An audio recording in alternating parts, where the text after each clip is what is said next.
Вітаю, сябры, вы на канале Відзік, у мікрафона Рудзі, значыць час для гульнявых навін. Сёння ў выпуску Stalker 2, Call of Duty, новыя беларускія гульні і анонс кітайскай Disco Elysium. Перад пачаткам не забудзьцеся націснуць на лайк, падтрымаўшы аўтара. Пагнали!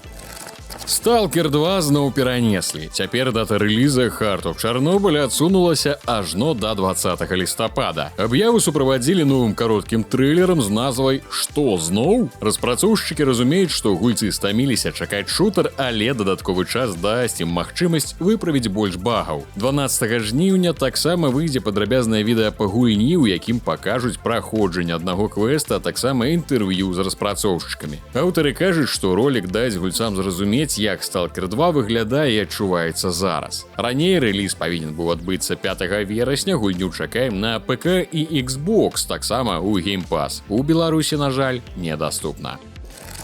Беларускі распрацоўшчык-адзіночка робіць сваю першую камп'ютарную гульню Mixer Welders Pinball Defense. Як апісвае сам аўтар, гэта унікальны мікс жанраў, у якім старая добрая пінбольная аркада сустракаецца з Tower Defense. Вам у ролі містера Уэлдера, простага фермера і вялікага аматара пінбольных аўтаматаў трэба будзе з падручнага хлама выбудаваць абарону і адбіць сваю ферму, ну і чалавецтва ад нашэсця іншапланетных захопнікаў. Устым даступна дэмка гульні, што вядома, галоўная прысутнічае беларуская лакалізацыя тэкстаў і гуку. Даты рэліза пакуль няма.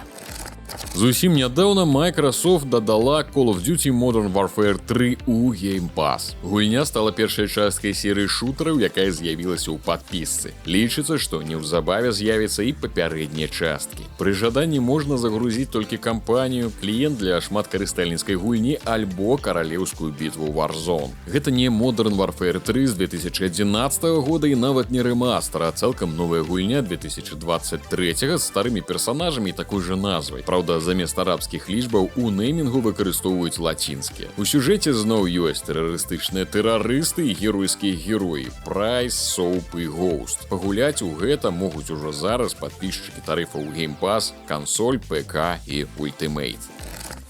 Чарговы праект ад незалежнага беларускага распрацоўшчыка. У Song of Slaves мы бяром на сябе ролю сапраўднага маладога цара, які павінен заснаваць сваё паселішча і супрацьстаяць полчышчам вераломных ворагаў. Павялічвайце насельніцтва сваёй вёскі, размяркоўвайце прафесіі, ператварайце паселішча ў слаўны горад старажытных славян. Усё гэта ў 2D піксельным асяроддзі. Кожны воін у вашай свіце будзе унікальным юнітам, абірайце якому ідалу прынесці ахвяру, нават жыхара, каб узмацніць паселішча ды разводце коней. Будуйце і паляпшайце ўсё ў адпаведнасці з патрэбамі вашага паселішча, ферму, хлеў, лазню і дамы. Кожны тып будынка патрабуе пэўных рэсурсаў, але дае розныя бонусы развіцця. У наяўнасці беларуская лакалізацыя тэкстаў, а гучка жа падаецца ў распрацоўцы. На старонцы з тым можна спампаваць дэмку. Даты рэліза пакуль няма.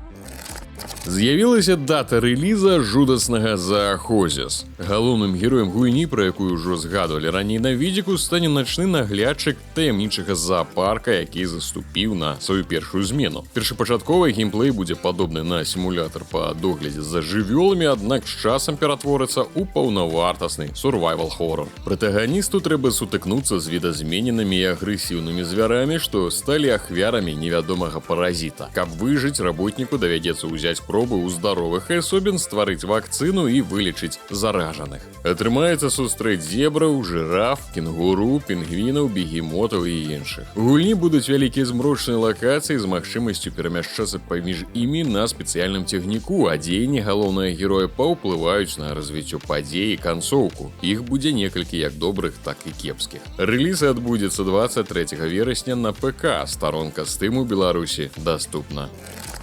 Маладая кітайская студыя анансавала вострасюжэтную дэтэктыўную гульню Kill the Shadow. Праект утрымлівае спалучэнне высокадэталізаванага 3D-акружэння і двухмерных піксельных персанажаў. Мы патрапім у альтэрнатыўную гісторыю падзеленага пасля вайны горада і дапамагаем дэтэктыву Агуану расследаваць серыю загадкавых забойстваў. Для гэтага можна карыстацца рознымі умеласцямі: псіхалагічны ціск, красамоўства, подкуп, сістэму дэдукцыі ці банальнае збіццё падазронасці падазраваных. Але галоўным памагатым стане цень. Дзіўная істота неадчэпна крочыць за дэтэктывам. Яна здольна чытаць успаміны і аднаўляе сляды памерлых. Таксама наш дэтэктыў умее адмотваць час назад, адмяняючы няўдалыя крокі. У выніку мы зможам даведацца праўду аб тым, як менавіта быў падзелены горад, высветліць, хто за ўсім стаіць і вырашыць, як паступіць далей. Ва ўсяго прысутнічаюць вайбы дыска Elysium з петучым копам, забастоўкамі і гэтым усім. Візуал, безумоўна, іншы. Пакуль плануецца толькі ПК-версія. Старонка з тым, як і ўжо гатовая дэма-версія, даступна ў Беларусі. У наяўнасці толькі англійская і кітайскія мовы.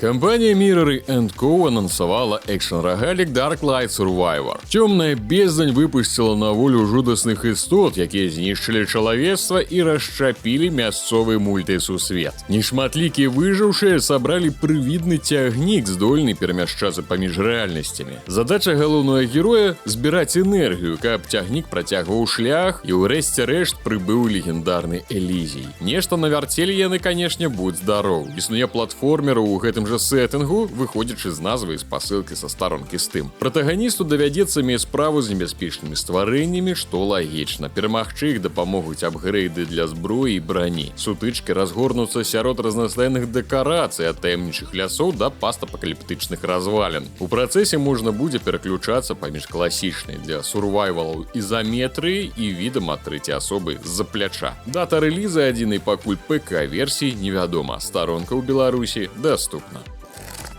Эпопея з цемнаскурым самураем Ясуке, грамадскасцю і Ubisoft працягваецца. Каманда распрацоўшчыкаў Assassin's Creed Shadows нарэшце апублікавала зварот да японскіх гульцоў. Аўтары прызналі, што ў рэкламных матэрыялах гульні былі элементы, якія занепакоілі японскіх фанатаў і папрасілі прабачэння за іх. Ubisoft прымае канструктыўную крытыку і будзе дапрацоўваць гульню да рэліза, а таксама пасля яго. Аўтары адзначылі, што працуюць са шматлікімі экспертамі па гісторыі Японіі. Распрацоўшчыкі таксама заклікалі не лічыць гульню фактычнай рэпрэзентацыяй гісторыі ці персанажаў. Аўтары серыі Assassin's Creed, па іх словах, заўсёды выкарыстоўвалі рэальнасць для ўласных сюжэтаў і таго, каб абудзіць цікавасць гульцоў да эпохі. У Ubisoft таксама усведамляюць, што не ўсе падзяляюць меркаванне, нібыта герой Ясуке быў самураем у рэальнасці. Распрацоўшчыкі палічылі гэтага чалавека ідэальным кандыдатам у пратаганіста Assassin's Creed з-за яго унікальнага і містычнага жыцця, таму далі шмат увагі ў пляценню персанажа ў сюжэт. Пасля выхаду трэйлераў гульні японскія гульцы знайшлі несупадзенне з рэальнасцю, напрыклад, прэтэнзіі датычацца архітэктуры. Японскі палітык таксама заклікаў правесці расследаванне Assassin's Creed Shadows на прадмет неадпаведнасці гісторыі. А што вы думаеце наконт гэтага? Няўжо варта настолькі сур'ёзна ставіцца да мастацкай выдумкі?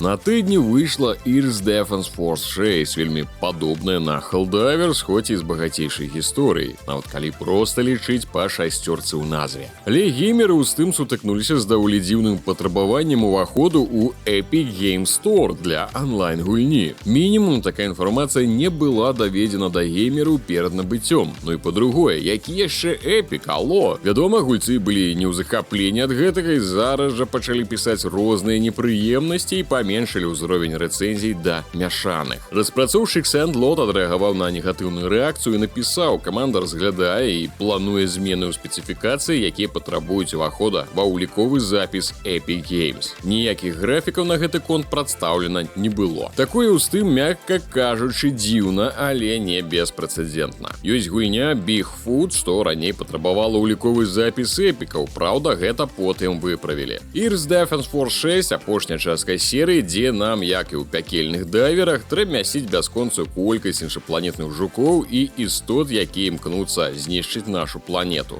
Гульню параўноўваюць яшчэ Starship Troopers Extermination. Даступна ў Беларусі аж за $36.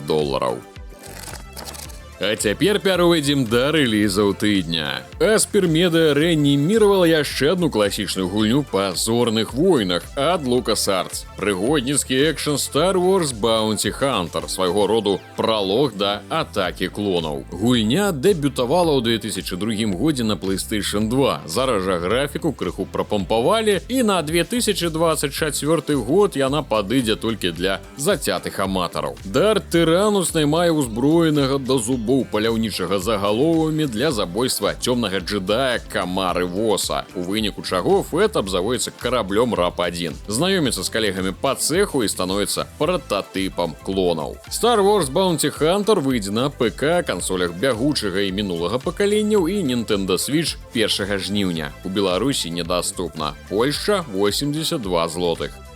Рэліз сіквела World of Goo 2, першая частка якой гучна прайшлася ў 2008, адбудзецца ўжо зусім хутка. У свежым роліку паказалі некалькі ўзроўняў са сліззю, новымі відамі шарыкаў і кадрамі кат-сцэн. Напрыканцы яго аўтары падзякавалі 50 музыкам з ліку фанатаў арыгінала, што прапанавалі студыі свае сэмплы на дзясятцы розных інструментаў, ад скрыпкі да акардэона. Лакалізацыя таксама выконвалася з прыцягненнем прадстаўнікоў супольнасці, таму тэкст у гульні пераклалі ажно на 15 моў. На жаль, без беларускай. Выходзіць World of Goo 2 ўжо 2 жніўня ў пятніцу на ПК, Linux, macOS і Switch. Для камп'ютараў можна будзе набыць у Epic Game ці на ўласным сайце. Даступна ў Беларусі. На гэтым усё. Дзякуй за ўвагу. Заходзьце ў Telegram і TikTok ад канала Відзік. Не забывайце націскаць лайкі, падабайкі і пісаць каментарыі для падтрымкі аўтара і кантэнту. Таксама пераглядайце асноўнае размоўна-гікаўскае шоу, кіназніжку пра кіно і серыялы ад Плістачкі і тэхнавуку ад Віталя. Глядзець, не пераглядзець. Асаблівая падзяка спонсарам з Патрэона і YouTube канала Рудзі. Ваша падтрымка неацэнная і праз яе вы атрымліваеце ранні доступ да відэа на канале Рудзі і да гульнявых навін на канале Відзік. Усім дзякуй і да новых сустрэч!